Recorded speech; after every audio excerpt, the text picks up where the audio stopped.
Today, I have the great pleasure of speaking with a longtime friend and amazing human being in our industry.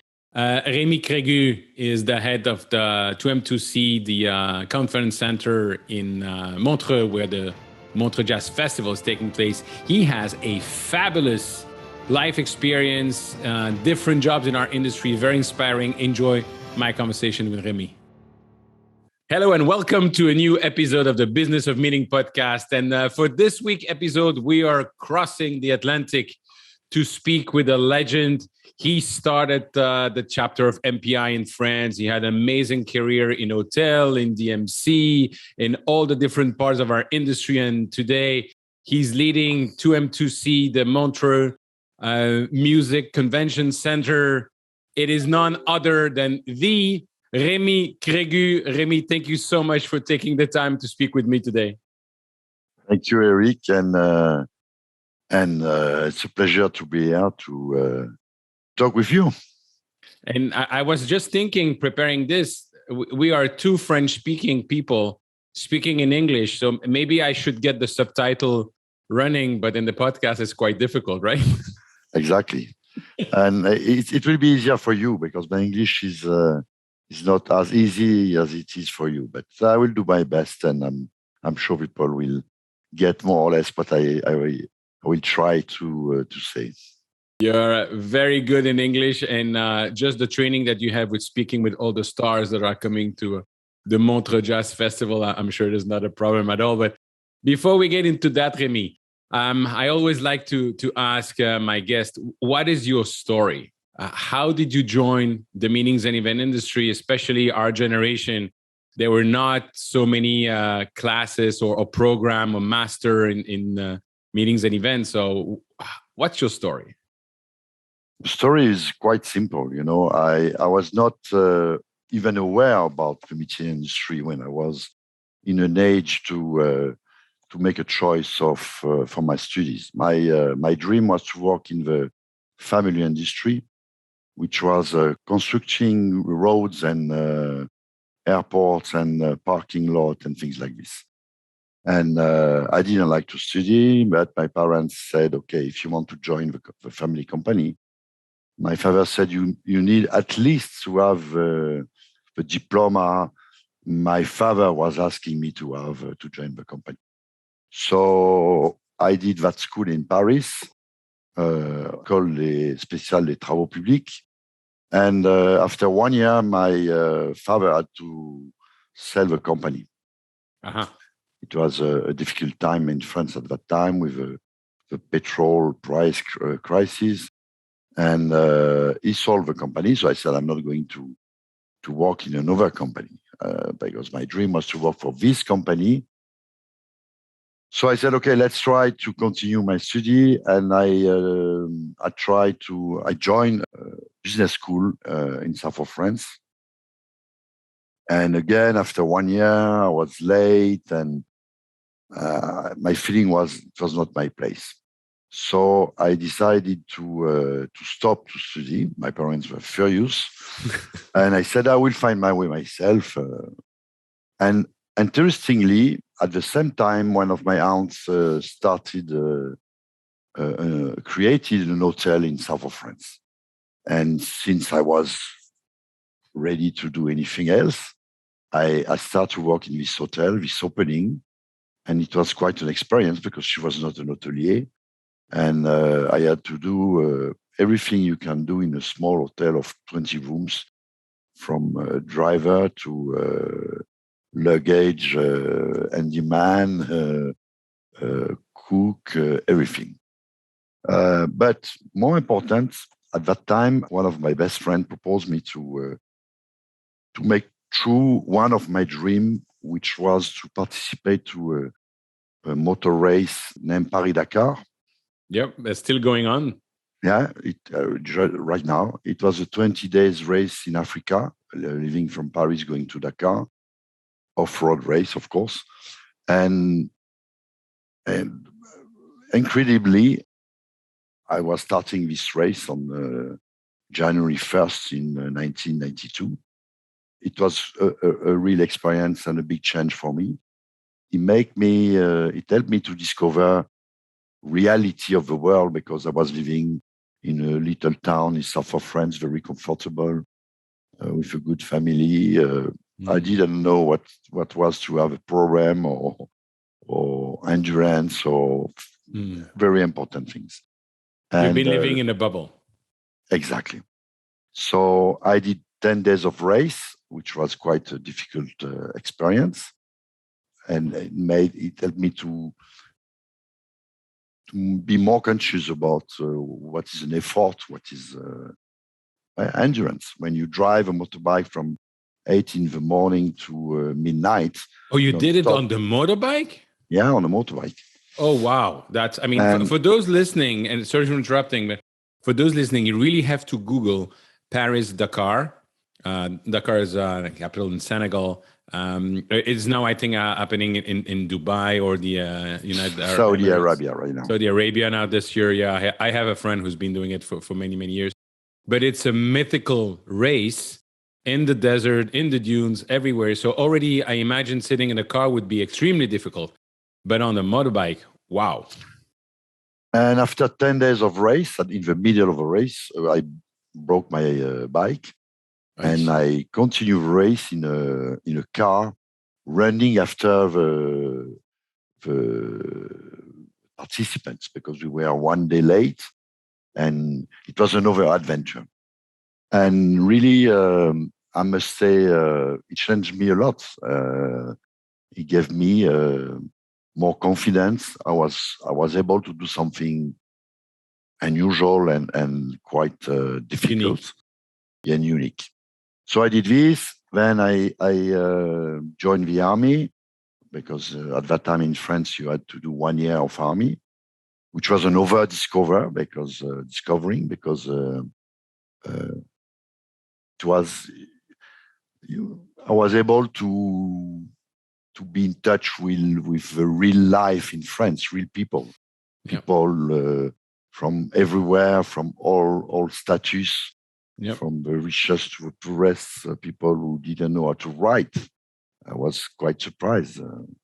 And another an interesting experience. And after this, I walking at the same time at my aunt's hotel, I met this rich American man who made a fortune in industrial cleaning in San Diego, specialized in Navy ship cleaning. And he asked me to come and work with him. He didn't have any son. He only have 6 daughters. And he was dreaming opening a subsidiary in Europe. And I went there, and a new adventure. And after very quick training, cleaning, it was very specialized on hydro pipes and things like this. First was in golf course pipe system cleaning, unbelievable. And from there, I ended running a team on Navy ship, cleaning everything you need to clean on a Navy ship, from shit to gas, petrol, and everything. And that was an experience, I must say.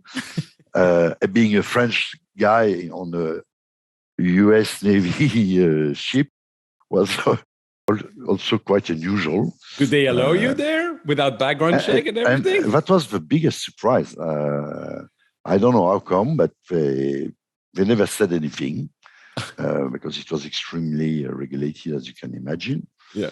And most of the job was to clean and keep and to maintain clean areas of a ship where hard work was doing. Like if you need to change a boiler, if you need to change a machine. So the dirtiest and most remote place, and then no excuse, it has to be done. Exactly, because it cannot, you want to avoid explosion, you want to avoid sickness from the workers, you want to avoid things like this. So you could work for 1 week, 2 weeks, 1 day, 24 hours non-stop to maintain this place clean. And after 6 months, the guy who was very generous with me, he gave me a house, he gave me a car, he gave me a job. He came to me very seriously and said, okay, I'm going on chapter 11, the company. Yeah. I need you to do something. I said, of course, ask me. First thing was very simple, but was to move his house from a big house to a small apartment because he was running out of money. And the second one was to run a team of drivers, truckers from Virginia to Louisiana, Baton Rouge exactly, to close all the subsidiaries he had in these areas. So Virginia, Norfolk, because he had it's also a very big Navy ship base. Mm-hmm. And the one in Alabama, Louisiana, Florida, which were much more specialized in petrol platform. Right. So I went there, and during 3 months, I was going on each subsidiary, picking all the equipment in each subsidiary, put this equipment on trucks, and driving to a wholesale house to do an auction and sell all this equipment, and again to bring money. Again, a big experience. And after this first year, I said, okay, I forgot to say, the first year I did everything you need to do in the US when you are waiting for your visa. So I've been a painter, gardener, a mover, everything. So that was the second year. And I said, okay, I need now to go on vacation. I went back to France. And by the time I was in France, he went to jail, not because of bankruptcy, but because one of the subsidiary in Hawaii, the manager download one of the truck in the sea instead of download the truck in a waste disposal. Whoa. So I didn't have to come back to the States because I didn't have any more job. Right? It's unbelievable because this guy, he went from a situation where he was at the top, a lot of friends, a lot of money, a lot of parties and extra. And step by step, he went to bankruptcy and to jail. He didn't have any friends anymore. He was moving from a smaller house to a smaller apartment to a smaller apartment. And he gave me a vision on how in the States you can be at the top very quickly, and you could be down as quickly. Yeah, I think it's in life in general, but it's true. Especially in the States, yeah. And you can go up as well faster. Yeah, but there is more entrepreneurial people in the States than anywhere, I think. And what I'm hearing from your experience so far, and I think that's important for people that are starting their career and listening to our conversation now. And I did the same when I worked for the Club Med, for instance. I was a GO for the mini club. We had 40 kids between 4 and 8 years old, and we were 2. All the things that you've done, that I've done, that hard, very hard, but it's preparing us to have more responsibilities, to manage people, to lead teams, to understand the needs of creating experiences. All those experiences are very important. And it's not because you start something in some industry or some company that you stuck there for life. But what's important is to do whatever you're doing the best as you can and learning from it, right? Exactly. And it was a way to discover a new culture. Most of the people I was working with were Mexican. And of course, discover a new world, a new Navy ship. I didn't know what was a Navy ship. And it gives you a sense of diversity and curiosity, which is the most important.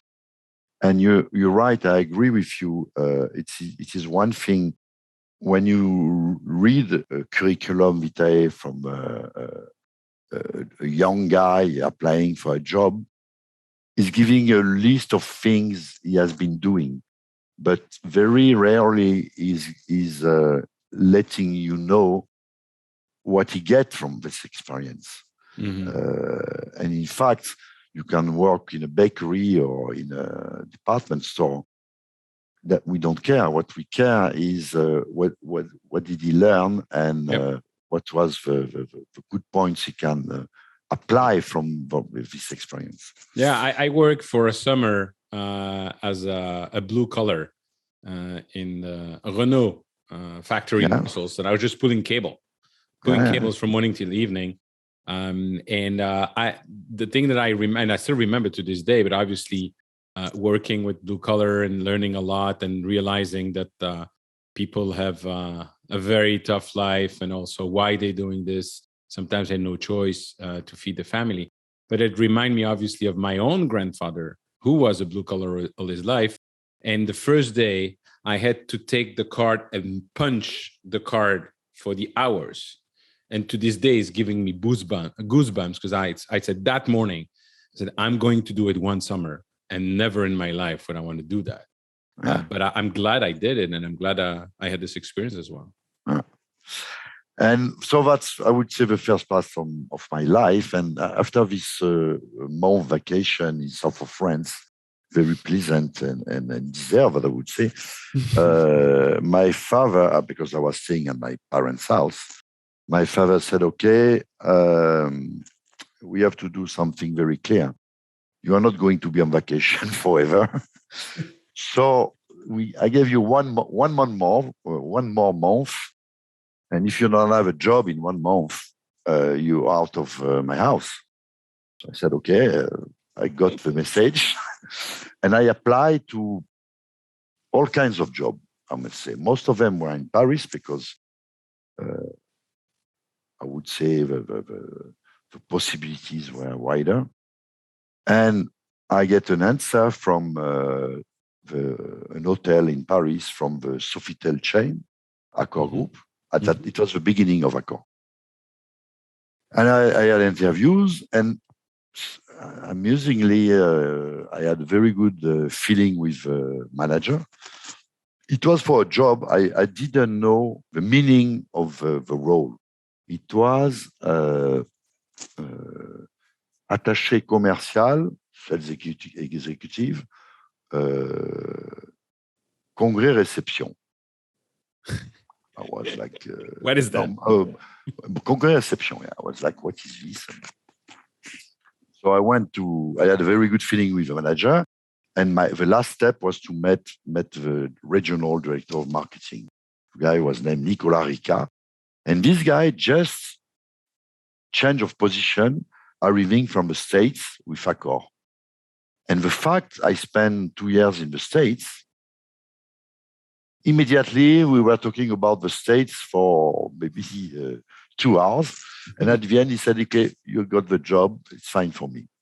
and I started in this hotel, 600 rooms, 42 meeting rooms to answer to client requests and to organize meetings, events in this large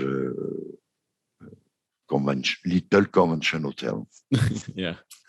And I must say, this is where I've learned everything because we were doing a lot of variety of events, from the small classic 10 people meeting to incentives, to exhibition, to all kind of. So it was a good start. And I was lucky enough, after 6 months, the girl who was the manager left the company to follow her husband. And the general manager, who was a guy from south of France, a young guy, told me, Rémy, are you ready? And I said, he had a very strong accent from Marseille. I gave you the responsibility, and if you do well, after 6 months, I give you the job. And I did it. And I spent 5 years, 5 years in this hotel. But from sales manager or sales executive, I became director of sales. Manager of the marketing department, director of sales and marketing. And I really start my actual career there. And so you basically spend years in the same organization, but doing different jobs. Exactly. And one key of the success for this first job was my curiosity and my availability. The reservation department, accommodation reservation department had a problem. At night, I was going with them, trying to solve the problem, helping overbooking situation and things like this. The kitchen was having a problem. I was going to help in the kitchen, and always. And so I must say, people were surprised by the fact I was doing my job, but I was also ready to discover something else. And I think that's a key point. When you work in an organization, you have a mission, but you should also be aware of what are the mission around you, who's doing what. First of all, it helps you to get respect from the others, because you listen to them and you try to understand what they do. And I think it's a very important and one of highlights of this experience with Sofitel was in June. The boss of the general manager of the hotel was on vacation, and I get a call from the reception saying we have people, strange people in traditional costume from Eritrea, from Sudan, who wants to meet you. I meet these people, 2 guys, and they say, okay, we want to organize a peace summit on Eritrea in your hotel in 10 days during 3 weeks. Wow, that's a lot of preparation. Yeah, and more important, it was peace in Eritrea with a very complex situation in Sudan about this subject. And interestingly, even in this hotel, we had continuously people from the Secret Service, because they were spying international companies staying in the hotel. That's a true story. I trust you, absolutely. They were not specifically, I don't know if I can say this, but it's a long time ago, and things are different now. They were especially spying people from Boeing. Really? People from Boeing selling planes in France. They were going in the rooms when they were out and trying to get information for Airbus. Can you imagine this? Well, I've heard stories. I've heard stories, so I can definitely imagine that. But it's wow. Anyway, I become friend with these guys, and of course I called them and I said, okay, I have a very particular situation. These guys met me and they want to organize this summit. What is it? What is the risk? Can we do it? Is it highly risky, or 300 people coming from all kind of tribe from Africa? And they said, yeah, you can do it. They are peaceful people. I mean, we will, of course, investigate every day the building in case of terrorist attack, blah, blah, blah. But yeah, you can do it. okay, and secondly was to negotiate the deal because it was a lot of rooms and a lot of meetings and food and beverage Yep. They said no problem. They came with cash. They make a deposit of something like 300,000 French francs at that time in a wallet and said, "This is it." So we did the meeting. It went very, very well. Of course, the result for a summer in Paris for the hotel was exceptional. Yeah.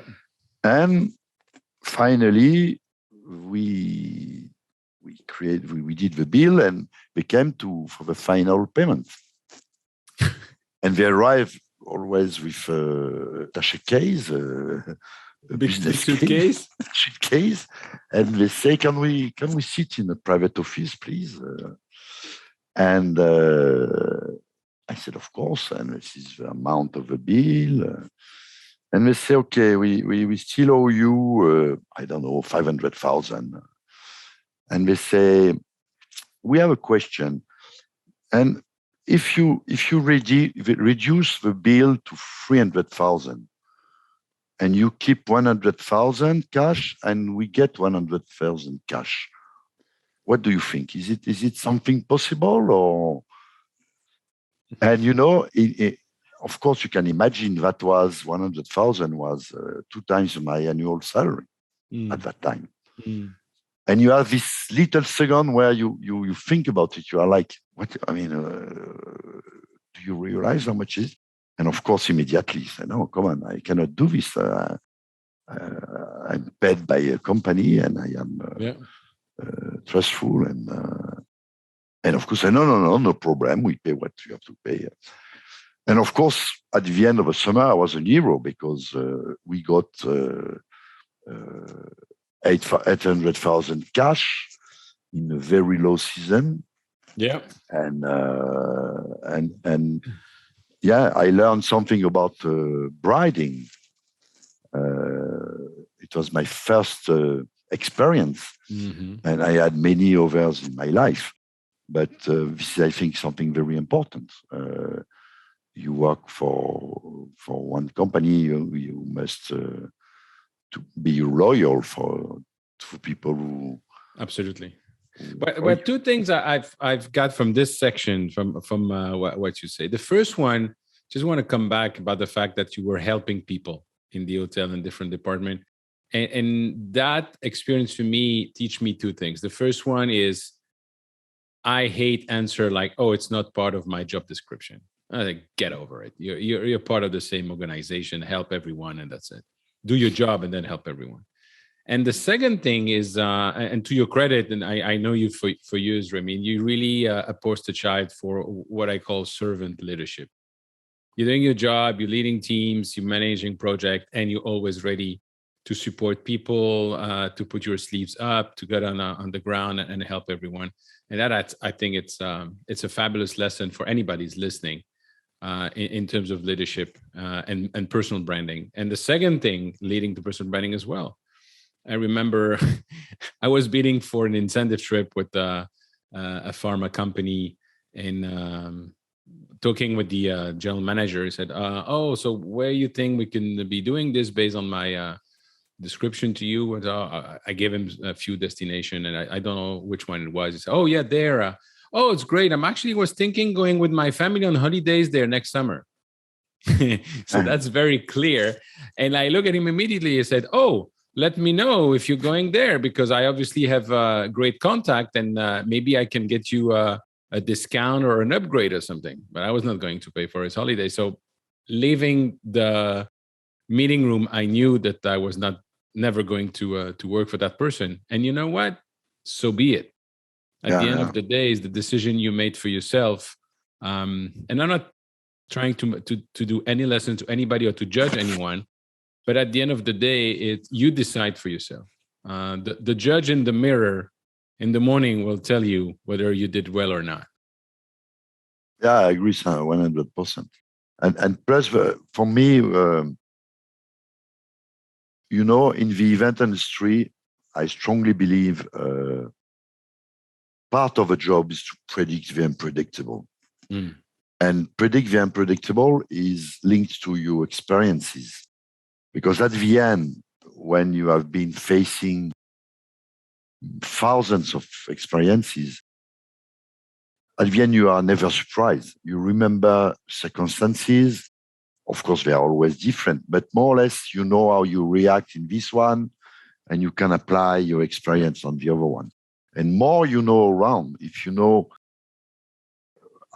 how you prepare a banquet in the kitchen, then when you have a problem, you know to address the subject to a chef.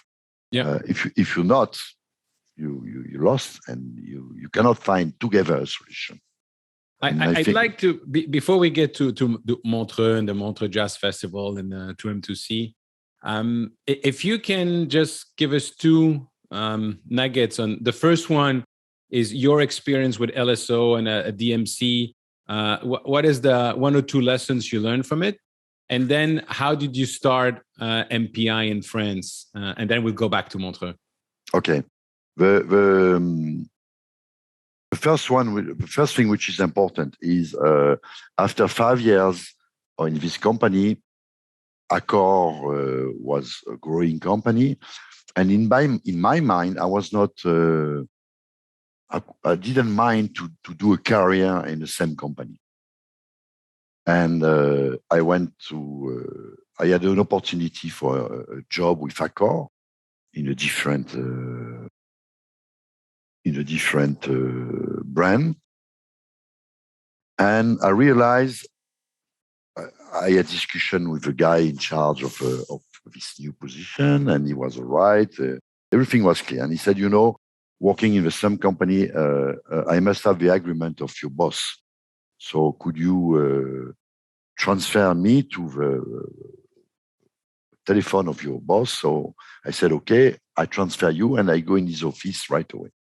So I called my boss and I said, this is a call from a guy from Mercure Hotels. He wants to talk to you. And if you don't mind, I join you in your office. Yes, of course, come. And I go in the office, and it was a different GM, I forgot to say, a new one. And the guy said, yeah, we want to have Rémy with us. I think he did a good job with you, blah, blah, blah. And to make a long story short, the guy said, no, I don't think he's ready. And I want him with me because he's good. Yeah, he need me. And everything was doing well. And that was also a key moment of my life in the fact I would never have been in the same company forever. And from that time, I had to change. And I changed, I must say, like every 2 years, every 3 years of company. Mm. Some of them I did 4 or 5 years, but I did a lot of companies until I arrived in Montreux. And lucky I was, for a long time, all the time, people were calling me, propose me a job. And every time they proposed me a new job, I was feeling like I've done enough where I was, and I wanted to discover more.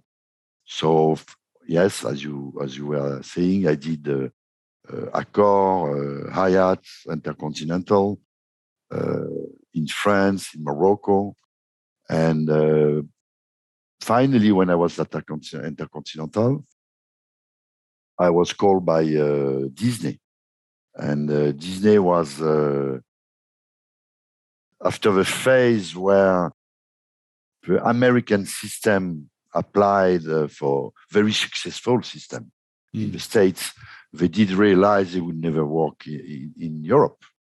So they bring Philippe Bourguignon, they bring a very European team at the head of Disney.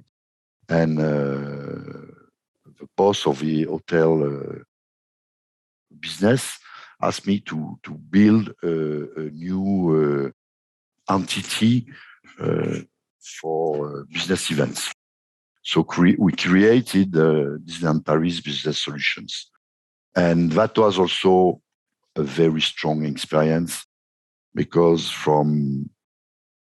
we went from maybe 100 events per year at Disney to 1,200 per year.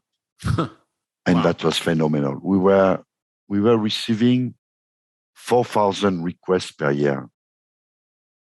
And we tripled the revenue in this area.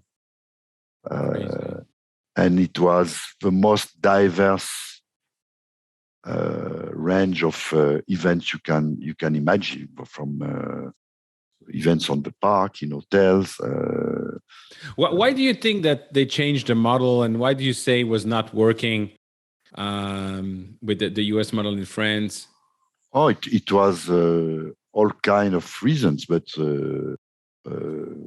pricing, food and beverage, management, the recipe, doing well in California, in Florida, are not the same as the one in France. So the big success was to be able to build and to open on time Disneyland Paris, but it was, I would not say an échec, but after 3 years, they were losing a billion French francs on an operational point of view. So they had to really reshift completely everything. It was an American team running an American concept in France for European. Yeah. Or something was wrong. Yeah, absolutely. And I must say, Philippe Bourguignon was extremely successful in shifting not the concept, because Disney is Disney, and they will the core business of Disney never change. Anyway, that was a very rich experience, and I moved to Monaco. And for the first time in my life, I was 45 years old. I opened the Grimaldi Forum. Grimaldi Forum in Monaco. Yeah. And it was a very political situation, of course. Mm-hmm. And they were close to a local election, and they need to bring more local people at the head of the organization. And after 2 years, they told me, okay, we think it's time for you to look for a new job. And it's quite unusual when you only look for a job once when you start, and you never had to do it again. Suddenly you are 45, you are married to 2 kids, and I lost my job. And that's something that a lot of people have experienced in general, but specifically the last 2 years. Yeah. And how did you react to that? And the first time, because the interesting point is it was a two-step bad period, I would say, because after this, I quickly find a job with my friend Lenny Spanberg, running LSO International, and DMC? It was based in Cannes. Yeah, it was a DMC, right? GMC, but also doing a lot of incoming, but also a little bit of outgoing, but mainly also events in France for French companies. But of course, 90% of the business was incoming, and 80% of 90% was from the US. And what happened in September 2001? We lost 90% of our business. And we never get back this 90%. Mm-hmm. And after 1 year, of course, very openly, ladies, my friend told me, I cannot afford anymore to have you. I know you were here to diversify the company, but now the situation is too urgent to continue like this. We have to reduce considerably our activities, etc., etc. and second period without a job, and the most terrible year because divorce. My family left back to Paris. My kids and my wife were left back to Paris. The house I just bought, I have to pay, etc., etc. And then you go at the bottom of what you think possible. But again, it's an experience you must have in your life, because from there you reborn and you start a new life, which I did by joining Center Park in Rotterdam. That's what Winston Churchill was saying: when you go through hell, keep walking. Exactly. And after hell, everything is nice. Yeah, right? Cannot get worse. Anyway, Center Park was a good experience, but it was a Dutch company bought by a French company, Paris Dakar. And we were at the head office, three French people, a French guy at the head office trying to make the business even better. It was already a very successful business. But three French people in the Netherlands, it sounds like Americans trying to develop an American model in France. Exactly. And the new CEO asked me to join, to reply what I did with Disney for Center Park, which was a great idea. Because in fact, the whole concept of business events at Disney is we will never do corporate events when leisure events is possible. So we were only filling empty space, empty rooms, accommodations during low season. So it was extra money. It was we were doing 300 million French francs at that time, and it was almost net profit because we would have been empty if we were not doing this. If it was not for the meetings and events, huh? Yeah, and it was a constant revenue management decision. Okay, if I bring a leisure family, it's 3 people in a room, staying at least 2 days, 6 lunches, 3 dinners. And if you have one businessman in an accommodation, okay, you have rental for the meeting, you have some audiovisual, you have some, but no, you don't make it. So we don't give you space. And it was a very good experience. Anyway, I am in Rotterdam, didn't like very much my life. My job was not the right mission at the right time.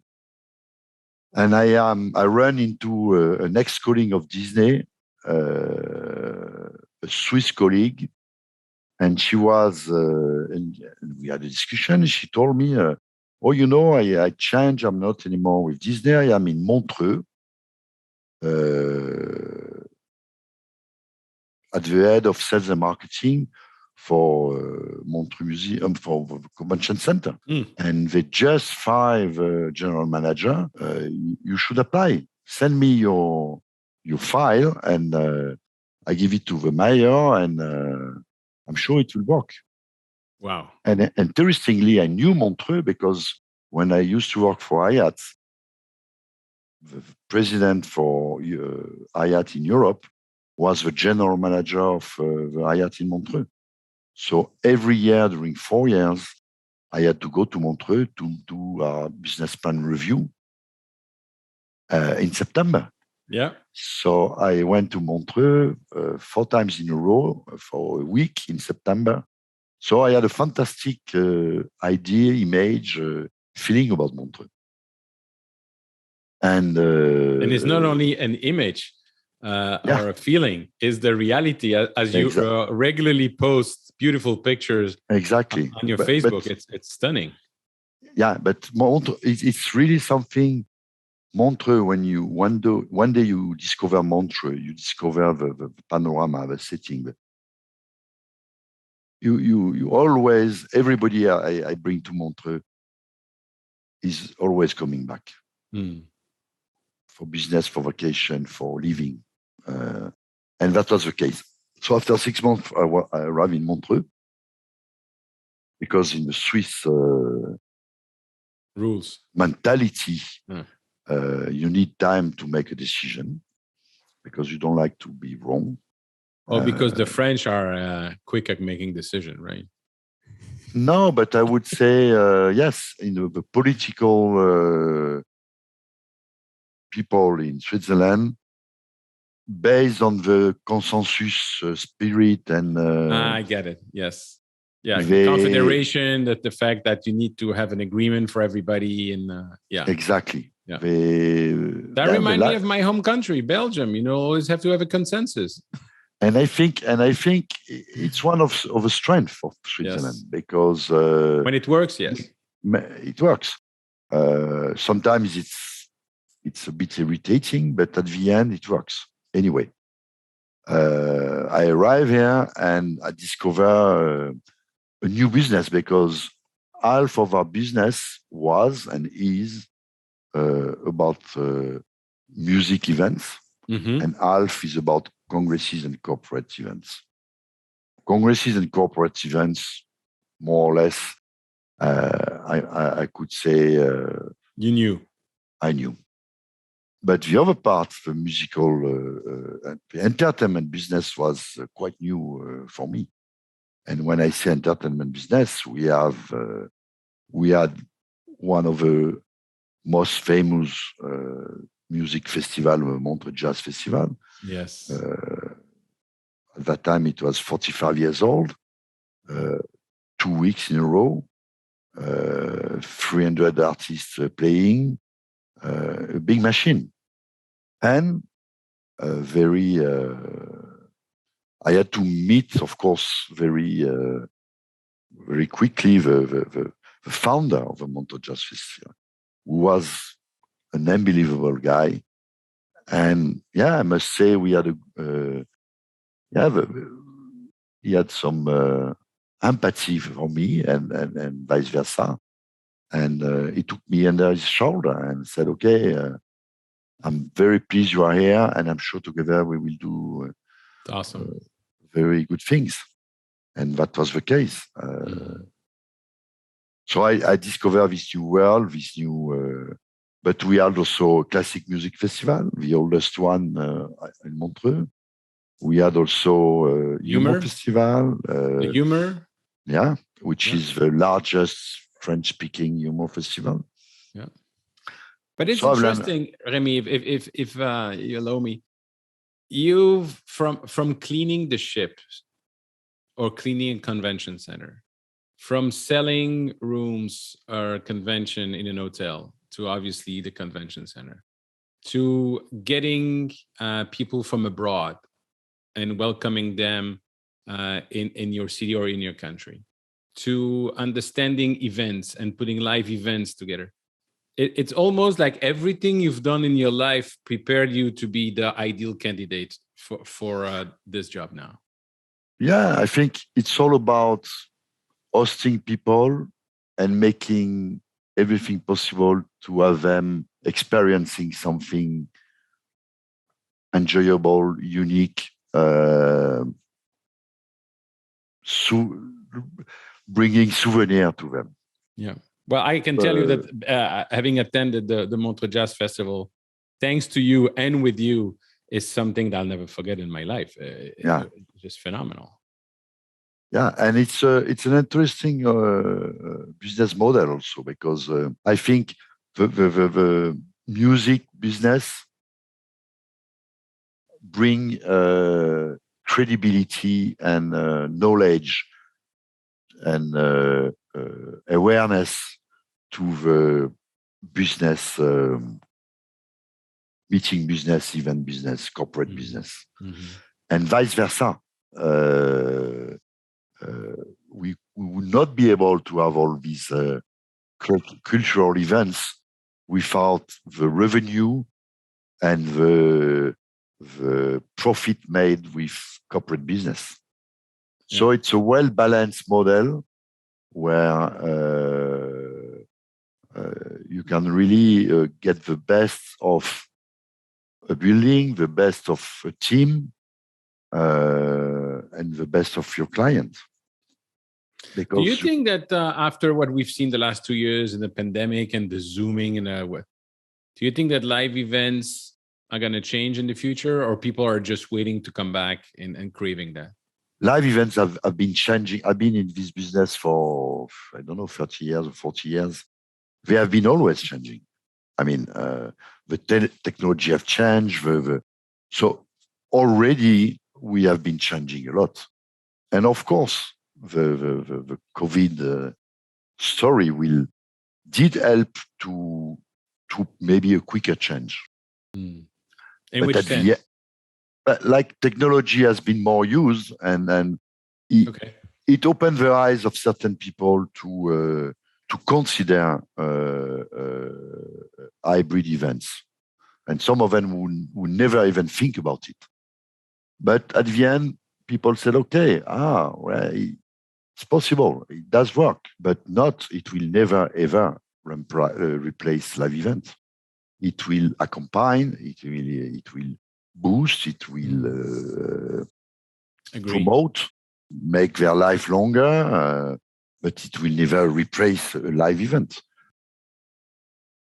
And it's like this in our real life. I mean, when we were confined, I don't know if you say this. Confined, in our apartment, in our houses. We don't say that in Florida, but in some countries, yes. In our respective countries, yes, I did some FaceTime. I did with my friends. We did Zoom party with my family. We did all kind of things I've never done before.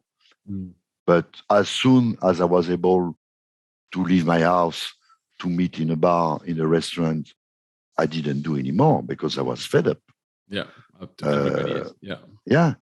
But yes, I must say, for part of the meetings in my job I'm doing, I realized it was much easier and much more efficient to do a Zoom than to travel for 24 hours for a meeting, a recurrent meeting. Absolutely. And one thing I'd like to ask you before we end our conversation today, because you haven't answered that yet. I've seen you obviously with MPI. We had the European conference at Disneyland Paris. We had the European conference at the Grimaldi Forum in Monaco, which was phenomenal as well. But you didn't tell me yet. How did you come up with the idea of starting MPI in France, and what were the challenges there? There is two things. First of all, when you work in an hotel or in a convention center, you are a family. You are your own family because you spend a lot of time. You get a lot of pressure. It makes people really close, and I think we can talk about a family. But of course, being in a family, this is your direct family, but you need a bigger one. And when I discovered MPI, I discovered a new family where people were doing the same thing I was doing in different parts of the world, in a different way. So it was, again, for my curiosity, a fantastic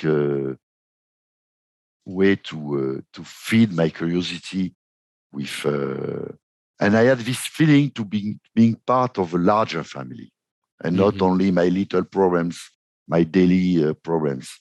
I could really share experiences again and meet people. So that was the starter. And of course, again, and you were part of it, MPI in the US is MPI in the US, and the recipe working in the US for this kind of association are not necessarily the one working in Europe. Yeah. And it was more or less the beginning of MPI in Europe. And with Didier Scaillet, yourself, and many others, we started to implement chapter in Europe. And we didn't have anything in France. And in France, we are too French in France. and maybe less now, but at that time, every French association was very French, and they didn't look wider than the French territory. So it was a perfect opportunity to start something in France, which we did. And very naturally, when I moved to Switzerland, to make something bigger with Swiss and France, because the French-speaking part of Switzerland is so close to France. Yeah. And this is how it happened. And yes, MPI helped me to grow, helped me to it improved my public speaking, it improved a lot of points of my personality. And more important, this family has been growing continuously. Yeah. And everywhere you go, you know you have somebody you know. And this person you know always make you know another one. Absolutely. And in a family spirit and not in a business spirit. Yeah. Sometimes I like to say, I never been a salesperson. I've been a human care person. And if you love people, everything happens very naturally. Mm-hmm.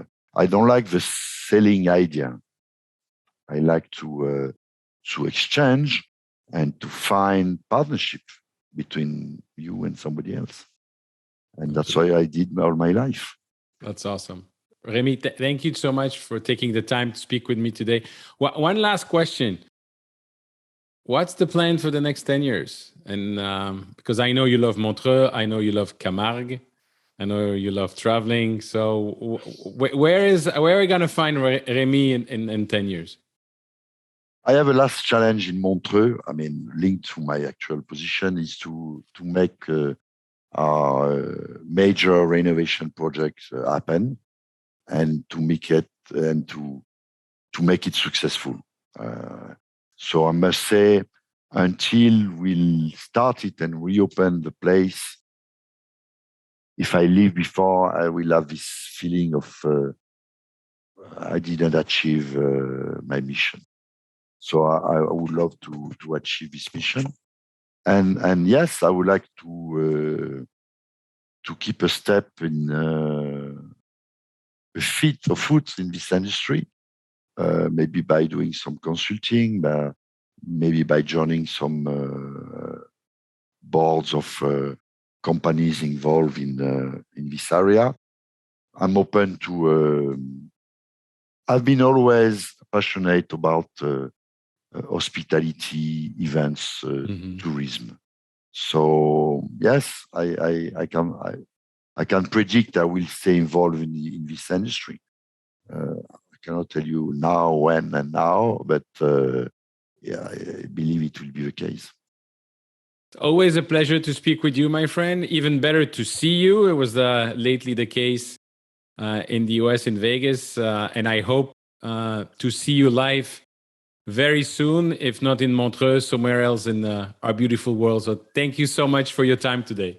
With pleasure. I may visit you because my son just started a course in Berkeley in California. So I stop in Florida and go to see him in Berkeley. The room is ready. Bye-bye. Thank you very much. Rémy, thank you very much again for taking the time to speak with me today. You really have a fascinating story, and thank you for sharing that with us today. If you want to get in touch with me, please reach out on LinkedIn or go to www.eventbusinessformula.com/group and join my group on Facebook. And if you enjoyed this episode, please share it with your network. Thank you. Bye-bye.